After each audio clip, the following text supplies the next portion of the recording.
Hollywood sells flawlessness, perfect faces, perfect bodies, endless gloss. But what happens to the women who don't fit that dream? For years they were mocked, branded ugly, and told the door was closed. Instead, they flipped the script, turning jeers into influence, insults into iconic power, and proving charisma and talent outshine any look. Who among them forced Hollywood to relearn what real star power looks like? 15. Whoopi Goldberg. Whoopi Goldberg never fit the glossy template of stardom, and she turned that into her advantage. In a business obsessed with idealized faces, she became the exception they had not planned for. Her features were not forged to a formula, her laugh was low and gravelly, and her presence was more blunt instrument than conventional ornament. While many performers pursued a manufactured perfection, Whoopi pursued honesty, and honesty made her unforgettable. Born Karen Johnson in a New York housing project, she learned early to rely on imagination and grit. Dyslexia made school a battleground and left some teachers baffled. Industry gatekeepers suggested she change her name, soften her look, erase what made her distinctive. She refused. When her one-woman show landed on Broadway in the early 1980s, audiences responded to the raw, unvarnished humanity she offered. Her comic timing bit with precision, and her stories hit like confession. Steven Spielberg saw that force and cast her as Celie in The Color Purple. The role revealed what critics had missed. Her face and voice were instruments capable of carrying complex feeling that no cosmetic could manufacture.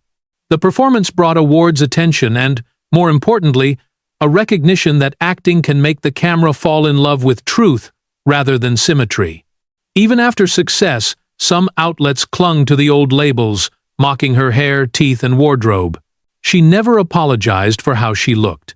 Instead, she embraced her difference, famously saying, "I'm not beautiful like other women, I'm beautiful like me." That stubborn self-possession became both her shield and her signature. Blockbusters and beloved comedies followed Ghost, Sister Act among them, and a long career across stage and screen earned her the rare achievement of winning an Emmy, a Grammy, an Oscar, and a Tony. She commanded rooms not by conventional prettiness, but by timing, energy, and a truthfulness that cut through artifice. Today, Whoopi stands as a rebuke to Hollywood cruelty. The woman once dismissed for her appearance endures as an icon, proof that talent, authenticity, and voice can outlast the faces the culture elevates. Her legacy is not about looks, it is about a power no mirror can measure. 14. Sarah Jessica Parker. Sarah Jessica Parker has spent much of her public life contending with a single cruel label, ugly. From the earliest days, she was mocked for her looks, an epithet tossed by critics, amplified by fans, and immortalized online. Yet Hollywood has a habit of turning targets into icons, and the women who survive the ridicule often reshape the conversation. Raised in Ohio in a large working-class household, Parker fought for every break. She studied dance and theater, earning roles on Broadway while most of her peers were still finding their footing. She was never the sunlit, conventionally pretty type. The industry idealized. Her features were angular, her profile distinct, her presence unconventional. Casting rooms called her too quirky, not the obvious romantic lead. Rather than bend to those expectations, she sought parts that demanded truth over prettiness, building a resume that proved range mattered more than a poster-perfect face. Breaking through as Carrie Bradshaw changed everything. When she stepped into those Manolos, she did more than inhabit a role. She helped define an era of fashion, humor, and female ambition. That visibility came at a cost. The same fame that made her a cultural touchstone also intensified the attacks. Tabloid pages and message boards traded in grotesque nicknames, at one point likening her to a horse. Parker has spoken about how cutting the commentary could be, especially when it came from other women, but she rarely met cruelty with fire. Instead, she answered with work, wit, and steadiness. She leaned into projects that let her produce, design, and tell stories about fully realized women rather than empty fantasies. behind the designer dresses and the snappy lines, was a woman claiming authorship of her career, refusing to let gossip dictate her choices. She also refused to chase a narrow beauty ideal. Parker embraced aging as part of life, declined to let cosmetic perfection erase character, and maintained an aesthetic that felt lived in and authentic. The very traits critics once ridiculed, her long face, sharp features, resilient expression, became identifiers, a signature rather than a stigma. Sarah Jessica Parker never fit the conventional mold of Hollywood glamour, but she embodied something broader, a refusal to apologize for how she looks and a commitment to creative control. The industry may have labeled her, but she reclaimed the story, and, in doing so, offered a new kind of confidence to women who refuse to be defined by appearance alone. 13. Tilda Swinton. Tilda Swinton has always existed slightly outside the Hollywood constellation, and that distance is part of her power. When she first appeared on screen, critics scrambled for labels: alien, androgynous, too pale, too strange. In a culture built on symmetry and glamour, she read like an intrusion from another realm, or perhaps a visitor from an altogether different language of performance. Nobody else moves through film with that same fearless, unfashionable originality. Born Catherine Matilda Swinton into an old Scottish family, she studied at Cambridge and drifted into performance art long before she aimed for mainstream cinema. Her face, angular, ghostly, hypnotic, was exactly what casting rooms said audiences would reject, yet European directors saw possibility where others saw a problem, a living work of modern art. In Derek Jarman's films, she did not so much perform as inhabit, a calm, unsettling presence that altered every frame. That was the foundation of a career founded on presence rather than prettiness. When she crossed into Hollywood, she refused its rulebook. While many actresses pursued traditional romantic leads, she gravitated toward roles that blurred gender, morality, even what it means to be human. From Orlando to Michael Clayton, from the White Witch in Narnia to the Ancient One in Doctor Strange, she became shorthand for mystery, an actress whose work resisted easy definition. Each part was a reminder that beauty can be strange, disquieting, almost supernatural. The public tried to pin her down anyway. Magazines labeled her weirdly unattractive, and a television host once called her the most confusing woman in Hollywood. Swinton kept her distance from that gossip. "I'm not here to be liked," she has said. "I'm here to make something true." Her refusal to chase conventional glamour became a kind of rebellion: minimal makeup on red carpets, cropped hair, gowns that read more like sculptures than dresses. Then came Michael Clayton, and the Academy Award that quieted a lot of chatter. Standing on that stage, pale, spare, otherworldly, she proved that art does not need conventional beauty to be transcendent.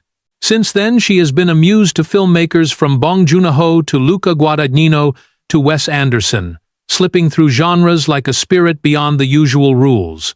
Tilda Swinton is not beautiful in the narrow Hollywood sense.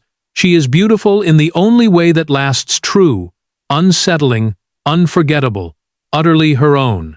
12. Kathy Bates. Kathy Bates was never built to match Hollywood's mold. At least that was the message she kept hearing. Casting agents worried about cheekbones and proportions. They labeled her unmarketable and steered her toward polite rejections. In an industry that prizes surface, she became living evidence that craft and presence do not always come in a pretty package. Bates simply kept working. She had a tool far more dangerous than prettiness: the conviction to make every line feel like life. Raised in Memphis, Tennessee, she fell for stories and stagecraft rather than mirrors. She trained in theater, moved to New York with little more than determination, and for years earned respect without the starring roles to show for it. Directors fretted that she was too plain for certain parts and too intense for others, stuck in a no-man's land between leads and bit players.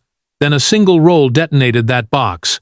As Annie Wilkes in the film adaptation of Stephen King's Misery, she did not merely act, she inhabited obsession. Her performance riveted audiences and broke expectations about what a leading performance could look like. She claimed the Academy's highest honor for actresses, and the industry's narrow idea of a leading lady finally cracked. The woman many dismissed as homely became synonymous with raw, unforgettable power. Still, the snide descriptions persisted, earthy, homely euphemisms that thinly veiled old prejudices. Bates transformed those barbs into fuel, building a career defined by scene-stealing turns in films like Fried Green Tomatoes, Dolores Claiborne, and Titanic. She never apologized for not being conventionally glamorous. Instead, she proved charisma cannot be painted on. Off-camera, her battles were steeper. She survived cancer on 2 occasions and used her platform to speak candidly about health, recovery, and the unspoken scars of show business. "I never wanted to be a sex symbol," she has said. "I wanted to be an actress." Today she stands as one of America's great character actors, a reminder that power on screen comes from truth, not a pretty face. 11. Frances McDormand. Frances McDormand never chased conventional attractiveness, and that refusal became her power. In a business built on youth, gloss, and easily sold faces, she arrived as something uncompromising. She did not seek to flatter the lens, she provoked it. Her features held lives, lived, fatigue, grit, wit, truths no contour or highlight could manufacture. For years, industry types labeled her unconventional. What they often meant was too authentic for their fantasies. Raised in Illinois and adopted into a pastor's household, she learned early that identity is made, not given. After training at the Yale School of Drama, she came to New York with stage-honed instincts and none of the vanity common among her peers. Her first major breakthrough came with Blood Simple, the debut from the Coen brothers. She wore no glamour, pursued no sex appeal. She simply acted, and that was enough. Still, she remained an outsider as her career grew. Casting people dismissed her as too old-looking even in her 30s. An executive once called her face interesting but not cinematic, a barb that lingered until Fargo. As Marge Gunderson, pregnant, plain, utterly human, she earned an Academy Award and blew apart every notion of what a leading woman should be. Viewers were not seduced by her looks. They were moved by her reality. McDormand turned into Hollywood's quiet revolt. She eschewed stylists, declined Botox, skipped most red carpets, and even forbade the word beauty in interviews. "I am not a beautiful woman," she has said, "but I am one hell of a woman." Her plainness unnerved, an industry built on illusion. When she accepted her 3rd Academy Award for Nomadland in minimal makeup and a simple dress, the gesture felt more political than any scripted line, a defiant rebuke to the polishing machine. Off-screen, she married Joel Coen, raised a son, and kept a life deliberately distant from the celebrity carousel. No scandals, no facelifts, no filters, only dedication to craft. For McDormand, art springs from honesty, and in a culture awash in cosmetic perfection, that honesty has become her immortality. She is what happens when Hollywood's so-called ugliest woman refuses to play the game and, in doing so, makes it hers. 10. Barbra Streisand. Her face broke every Hollywood rule, and that is exactly why it became iconic. When she emerged in the 60s, studio executives urged her to alter her nose, soften her jaw, and disguise the features that made her instantly recognizable. A casting agent told her she could not be a star looking like that. She ignored them all. Streisand was not pursuing conventional beauty. She was after something far larger. Raised in Brooklyn in a modest Jewish household, she did not possess the ladylike polish of the era's screen icons. What she had was a voice so pure and forceful it rendered other concerns secondary. On stage, she was magnetic. But offstage, the industry repeatedly reminded her that it favored women who fit a narrow mold. Early rejections blamed her look as too ethnic or her nose as too distracting. Those barbs stung, yet she refused to let them set her course. "I like my nose," she once said. "If others did not, that was their problem." Then came Funny Girl, a part that turned vulnerability into victory. When she faced the mirror and belted, "Hello, gorgeous," it read as a challenge to Hollywood standards. The film brought her an Academy Award and transformed the very features executives had wanted altered into her trademark. Tabloids continued to mock her appearance, but as many faded from the spotlight, her artistry and authority only expanded. She moved into producing and directing, asserting a level of control rare for any performer, and became a living rebuttal to the idea that looks determine legacy. Her story included hurt and loneliness. The ridicule left marks she acknowledged in interviews. Still, she chose authenticity over assimilation, amplifying the traits critics ridiculed with bold makeup, voluminous hair, and an unapologetic presence. Today, Streisand stands less as a conventional celebrity and more as an idea that confidence makes beauty, difference is power, and honesty outlasts fleeting trends. Hollywood labeled her ugly. The world learned to call her unforgettable. 9. Maggie Gyllenhaal. Her face is the kind Hollywood seldom knows what to do with: curious, articulate, constantly alive. She is rarely the glossy billboard ideal. She is the presence that reshapes the frame, the performer who quietly upends expectations. From early on, critics fumbled for labels, alternating between unconventional and the kinder form of something harsher, ugly. She refused to let that insult define her. She never asked permission to be considered beautiful. She wanted to be true. Raised in a filmmaking household, a father who directed, a mother who wrote, and a brother who would also find fame, she grew up with scripts and cameras more than catwalk lessons. While others were practicing poses, she was devouring Chekhov. Her first screen moments in Donnie Darko hinted at the combination that would come to be her hallmark: intelligence wrapped in quiet resistance. As she moved into her 30s, the industry tried to confine her. Casting directors suggested she was too mature for romantic leads. One even said she was too old to be anyone's love interest opposite a much older actor. It was the kind of baffling logic only Hollywood could invent, and she refused to comply. Instead, she leaned into complexity.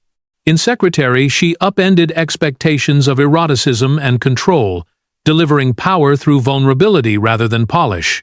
Roles in Sherry Baby and The Dark Knight cast her as figures balancing grit and tenderness, and suddenly, the traits once dismissed as flaws were the tools that made her unforgettable. Her face became a shorthand for entire inner lives, able to convey a universe with the smallest shift of expression. Off-camera, she translated frustration into craft. Her work behind the camera with The Lost Daughter brought long-overdue attention and awards recognition, including an Academy Award nod. Even as online critics kept returning to her looks, she stayed unbothered. "People have told me I'm not pretty enough for certain parts," she has said, "but beauty isn't my job." Truth is, that remark is her quiet manifesto. Today she stands as one of Hollywood's most respected artists, someone who turned derision into material, whose supposedly difficult face became a mirror for audiences tired of manufactured perfection. Where the industry once labeled her ugly, she presented honesty and made it her signature. 8. Melissa McCarthy. Melissa McCarthy did not arrive on screen looking like Hollywood's preferred template. She wasn't the slender, polished glamour model studios often sought. She was brash, larger than life, and uproariously funny. Her comedic force was so undeniable that it challenged an industry that long equated star power with a certain packaged prettiness. In a business that habitually put looks ahead of craft, she rewrote the rulebook and made audiences laugh their biases away. Raised in Illinois, she cut her teeth in stand-up and improvisational comedy after moving to Los Angeles. Casting agents struggled to categorize her. "You're hilarious," they told her, "but not the right type." Translation: too ordinary, too loud, too real. She was the performer people adored off-screen, but Hollywood refused to admit it needed. For years she chipped away in small television parts, stealing scenes without the spotlight following her, until a comedy about brides and friendship changed everything. Her turn as the unpredictable, brazen Megan detonated across pop culture. She didn't merely earn chuckles, she commandeered every frame she inhabited. Her comic timing was ruthless, her presence unshakable, Rather than hide her body, she owned it, turning convention into comedy ammunition. That role brought her an Academy Award nomination and forced open doors that had been bolted shut to women who didn't match the industry's narrow standard of beauty. Fame brought its own cruelty. Gossip pages jeered at her weight, pundits reduced her to a punchline, and a reviewer's cruel description exposed how venomous the business could be. Instead of lashing out, she answered with achievement. She launched inclusive fashion, aimed at real women, proving she could succeed in arenas run by those who once sneered.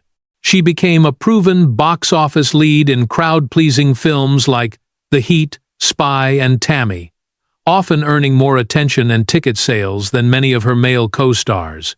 As applause grew, so did the lesson she embodied. Looks fade, but self-assurance endures. She used humor to unravel stereotypes, rarely the target of the joke, usually the one delivering it. When she shifted into serious work, notably in Can You Ever Forgive Me, critics finally matched audience instincts. Beneath the gags lies one of her era's most accomplished actors. Melissa McCarthy transformed ridicule into resistance. Every time the industry labeled her too much, she made the screen feel too small for her talent, expanding Hollywood's idea of who could be a star. 7. Angelica Houston. Angelica Houston was born into Hollywood royalty, the daughter of director John Huston, and grew up where cameras and appearances were constant currency.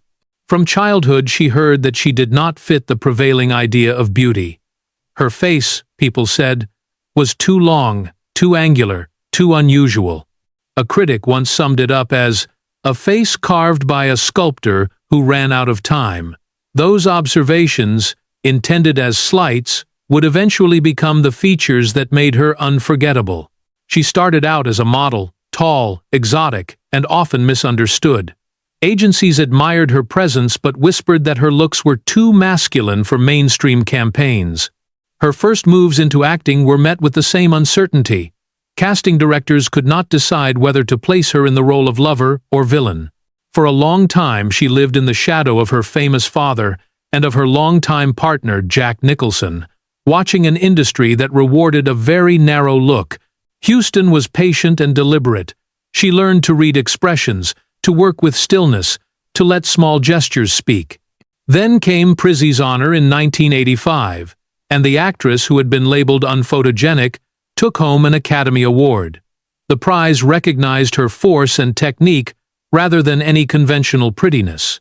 Her on-screen presence was magnetic, a slow-burning authority that drew attention even in silence. Criticism about looks gave way to praise for craft. Her subsequent roles sealed her reputation. Morticia Addams in The Addams Family brought gothic glamour into the mainstream. Eleanor Zissou in The Life Aquatic, and numerous parts in films by Wes Anderson showcased her range. Time and again she refused to dilute herself for the camera. "My face has history," she has said. "I earned every line of it." That refusal became her hallmark, a refined elegance edged with defiance. Still, Hollywood's double standard shadowed her career. Reporters probed about aging and beauty in ways male actors rarely experience. She answered with a sharp wit and plain truth. "You can't spend your life chasing youth," she once observed. "It's a race you're meant to lose." Her refusal to partake in the industry's illusions is part of why she endures. Today, Angelica Houston is the exemplar of unconventional allure, proof that presence, intelligence, and talent outweigh any manufactured idea of perfection. The same town that once dismissed her now studies her as a model of confidence, artistry, and longevity. Hollywood labeled her too strange to fit its mold. She turned that label into a new standard. 6. Toni Collette. Toni Collette's face has always resisted easy labels. She is not conventionally glamorous, nor is she a neatly repeatable type. She reads as unmistakably, startlingly human. Her features move like weather, vulnerable in one breath, fierce in the next, and that mercurial quality made her both an outsider and a virtuoso. Early on, casting rooms heard variations of the same critique. Too plain, too real, too unusual. They were right about her being unusual. That very difference became the foundation of a career admired for its daring and depth. Raised in Sydney, well away from Hollywood's glare, Colette cared less about celebrity than about the heart of a story. Her breakthrough came with Muriel's Wedding in the mid-90s, where she gave life to a heroine who felt messy, awkward, jubilant, and heartbreakingly honest. It was a performance that upended expectations not because it polished flaws away, but because it honored them. Audiences recognized something rare, a lead who could be unbearably ordinary and immediately compelling. Crossing into American cinema brought pressure to conform. Executives suggested cosmetic fixes, image makeovers, the usual trade of polish for parts. Colette largely refused the bargain. She gravitated toward characters that mirrored her instinct to resist gloss, the grief-stricken mother in The Sixth Sense, the exhausted but stubborn parent in Little Miss Sunshine, the haunted matriarch in Hereditary, and the fractured, shape-shifting protagonist of United States of Tara. These choices stripped back Hollywood illusion and insisted that real women be shown in all their extravagantly complicated humanity. Critics and columnists sometimes turned on her looks, labeling her odd or forgettable, as if appearance were a prerequisite for excellence. Colette turned those slights into fuel. She excels at transformation, making each role feel freshly lived rather than theatrically manufactured. Whether she is collapsing under sorrow, erupting into comic panic, or holding a silence that says everything, the result is the same, a performance that lingers. Off-camera, she remains quietly protective of her private life and uninterested in fame for its own sake. She built a reputation on rigor, humility, and an appetite for work that matters. "I'm not a movie star," she has said. "I'm an actor." In an industry that often confuses beauty with worth, she made emotional truth her signature. Hollywood called her too plain. Time will remember her as one of the most singular talents of her era. 5. Gwendoline Christie. Gwendoline Christie was often told her shape would be her undoing. Too tall, too broad, too unlike the airbrushed ideal casting directors preferred. Auditions became awkward silences and sideways glances rather than immediate offers. Standing around 6 feet 3 inches, with a face that seemed carved from legend and a presence that read like a myth, she did not fit the fragile template Hollywood favored. Where others saw an awkward anomaly, she saw possibility, and that shift in perspective changed everything. Raised in Sussex, England, she began as a gymnast until injury nudged her toward the stage. At Drama Centre London, instructors warned that her height would limit her options. "You'll never play a romantic lead," one teacher said. "No one will cast you opposite a man." For a time, the industry proved them right. Directors struggled to imagine a woman who looked like a warrior queen in traditional roles. Christie, however, refused to let those warnings define her. She learned to regard her physicality as armor, not a handicap. Her career pivoted when she won the part of Brienne of Tarth in Game of Thrones. Early reactions were mixed. Some viewers mocked her, branding her manly or grotesque. By the series' end, that mockery had been replaced by reverence. Brienne's integrity, loyalty, and courage gave the show a moral center, and Christie's performance transformed what many had called awkward into something utterly heroic. She did more than inhabit a character. She reimagined what strength could look like on screen. After Thrones, she carried that hard-won authority into other high-profile projects, from the galaxy-spanning saga of Star Wars to Neil Gaiman's The Sandman and the eerie world of Wednesday. Roles that might once have been closed off became her playground. Her towering figure, once seen as a liability, turned into a signature, a public statement that she would not shrink for comfort. She moved between villains and icons, queens and outsiders, always balancing ferocity with a deliberate elegance. On the red carpet, she turned fashion into a performance, embracing gowns and silhouettes that amplified rather than masked her stature. Those appearances read less like vanity and more like proclamation, a challenge to every beauty rule she had been taught to hear. Off-camera, she has spoken candidly about the sting of being told she was not feminine enough and about how often talent is filtered through an arbitrary standard of size. Rather than surrender to those standards, she used them as a starting point for reinvention. She decided that if existing roles and expectations would not include her, she would seek out or create the ones that did. The consequence is visible. The same body once dismissed now commands runways, headline roles, and a cultural conversation about strength and beauty. Gwendolyn Christie's journey is a reminder that the features that make someone seem other can become the source of their power. Hollywood once labeled her too much. She turned that excess into a new image of greatness. 4. Bette Davis. Bette Davis refused to be shoehorned into anyone else's idea of a movie star. In a studio era that prized porcelain faces and demure deportment, she burst onto screens with an almost harmful individuality, raw, uncompromising, and unforgettable. Her profile was angular where fashion favored softness. Her presence cut through the prettified sameness of the day.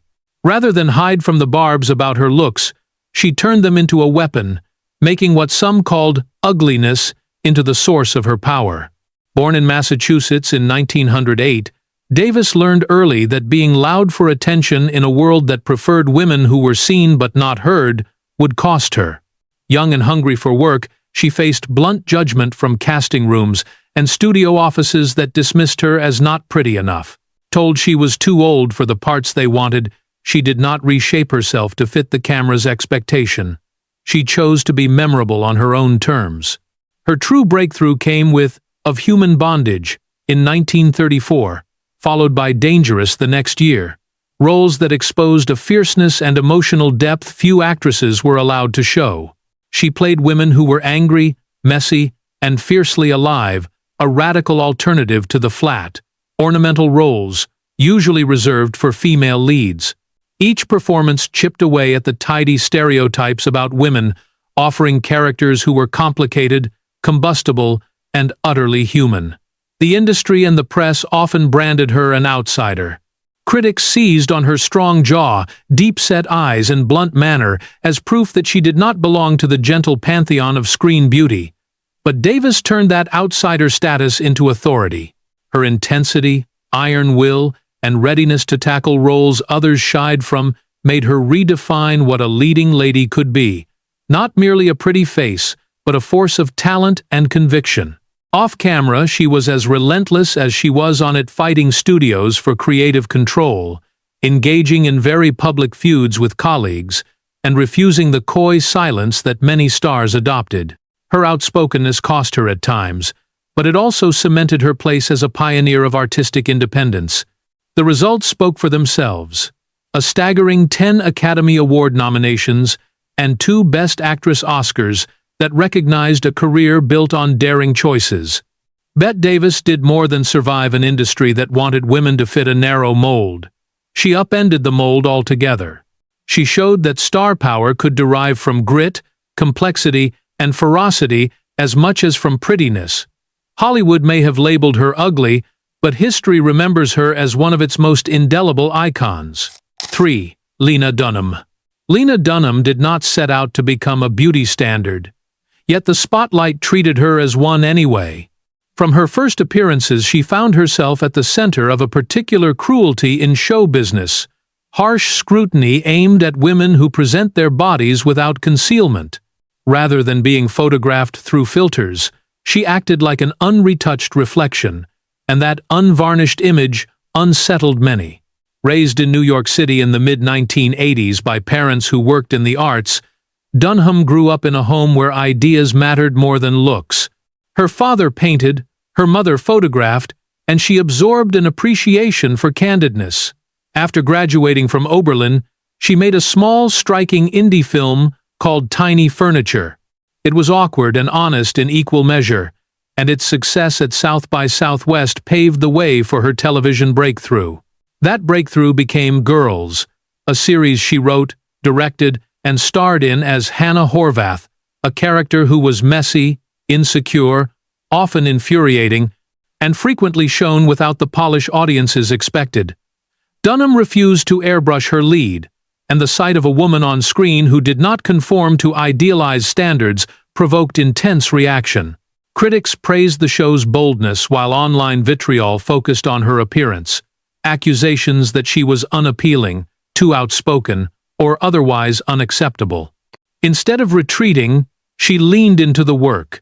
She pushed conversations about female bodies and visibility into mainstream discourse, insisting that discomfort with her presence revealed more about cultural bias than about her. Her blunt responses to critics crystallized that stance. If people were offended by her body, she argued, the problem lay with them, not with her choices.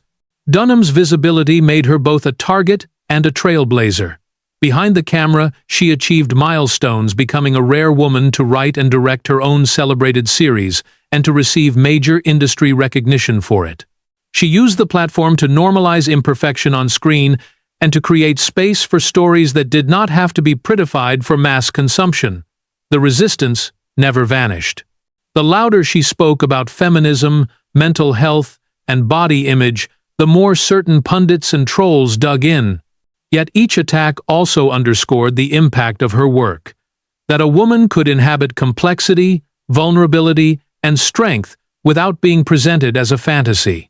Lena Dunham did not assimilate into Hollywood by mirroring its expectations. She changed part of the conversation simply by being visible on her own terms. The controversy around her body was never the central point. The real issue was a culture uncomfortable with a woman who refused to perform her worthiness for approval. She called that candidness honesty, and for many it became a quietly radical act. 2. Mindy Kaling. Mindy Kaling arrived in an industry that had a very narrow handbook for who belonged on screen. She was not the pale, statuesque, model-thin prototype that casting offices favored, and her face did not fit the shorthand for a conventional leading lady.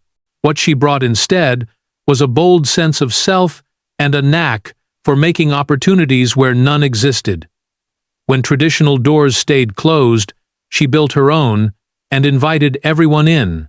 Born Veera Mindy Chokalingam in Cambridge, Massachusetts, to immigrant parents from India, she grew up devouring pop culture, while rarely seeing anyone who looked like her reflected back. Television and film kept to a limited script about who could be funny, desirable, or central to a story. After college, she moved to New York and began creating the parts she could not find, writing and performing sketches that satirized the industry's narrow beauty standards. Her early-stage success came from a clever spoof, Matt and Ben, in which she and a friend took on the faces of two Hollywood icons critics noticed, and doors began to open.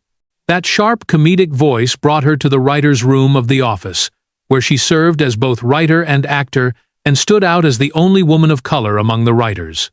On screen, she played Kelly Kapoor, a character who was loud, vain, wisecracking, and oddly tender, a full person, not a stereotype. Even as her visibility grew, snide remarks about her looks persisted. She refused to let them define her and kept creating. Her landmark move came with The Mindy Project, a network sitcom in which a dark-skinned, curvy South Asian woman wrote, produced, and starred as the romantic lead. It was a small revolution disguised as a rom-com. When detractors said she could not be imagined as desirable, she insisted that she could be whoever she wanted to be on screen and deserved to see that fantasy. Behind the laughs, she transformed expectations. As a writer, showrunner, and producer, she has launched projects that center brown, complicated, brilliant young women, giving them the reflections she longed for. Critics still chatter about appearance, but she has moved past caring. In her own work, she turned slights into scripts, stereotypes into satire, and rejection into a career with her name on the door. She was told she was not pretty enough. She decided she was the boss, and proved it. 1. Hilary Swank. Hilary Swank never fit the cookie-cutter Hollywood imagined, and that refusal is what made her formidable. Casting rooms called her too severe, too angular, too unglamorous. What they failed to see was that the very face they dismissed would become the instrument of fearless performance, the face that would stand on Academy Award stages holding trophies for parts most actors would shrink from. Swank did not win by blending in. She won by insisting on being visible. Raised in Lincoln, Nebraska, in the early 1970s, she grew up in a trailer park where money was scarce and ambitions were dismissed as fanciful. When she told classmates she wanted to act, laughter met her. "You're too plain," a teacher told her. Her mother, however, believed and drove her to Los Angeles with only $75 and a car full of determination. They slept in that car while Hilary went to auditions, lacking the wardrobe, the accent, and the conventional look but armed with relentless grit. The early grind was merciless. Casting directors labeled her too boyish, too hard, not soft enough. She scraped together small television jobs and was constantly reminded she was not commercial. Then came Boys Don't Cry, the independent film that altered everything. As Brandon Tina, a transgender man murdered for living honestly, Swank vanished into the role with such conviction that audiences forgot to look for a starlet. Her performance brought her the Academy Award for Best Actress and recast the supposed plainness into raw, uncompromising truth. Rather than parlaying that attention into glossy glamour, she doubled down on authenticity. For Million Dollar Baby, she trained like a professional athlete, reshaping her body and focus until the character felt inseparable from the person playing her. That work earned her a second Academy Award and quieted critics who mistook strength for lack of femininity. Her acting does not seek to seduce. It demands feeling and confrontation. Even at the height of her fame, tabloids used words like handsome, a tag often pinned to women who refuse easy prettiness. Swank answered it without apology. "I'm not trying to be pretty," she said. "I'm trying to be true." That commitment has become her legacy. While some fade by chasing youth or trend, she aged into roles that prize resilience over vanity. Hilary Swank embodies what Hollywood would rather hide: greatness born of persistence, not polish.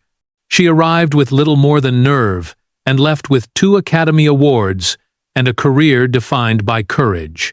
The face people once dismissed as too hard is now woven into film history. They branded these actresses ugly, too odd, too plain, too real, but insults became kindling. Rejection became fuel. They did not pursue the spotlight. They owned it, building careers on force of character rather than surface. Hollywood worships beauty, but beauty wanes.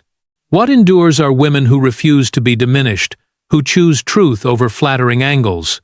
Maybe they were never beautiful in the narrow way the industry demanded. They were, and remain, unforgettable. Which one showed you that power matters more than perfection? They were called ugly, too odd, too plain, too real. Each insult became kindling, every rejection, fuel. They did not chase the light so much as take it, filling frames with a force no contour can erase. Hollywood worships beauty, but the gloss fades. What remains is the raw courage to be seen as you are, women who would not be made small, silent, or softened to suit a picture.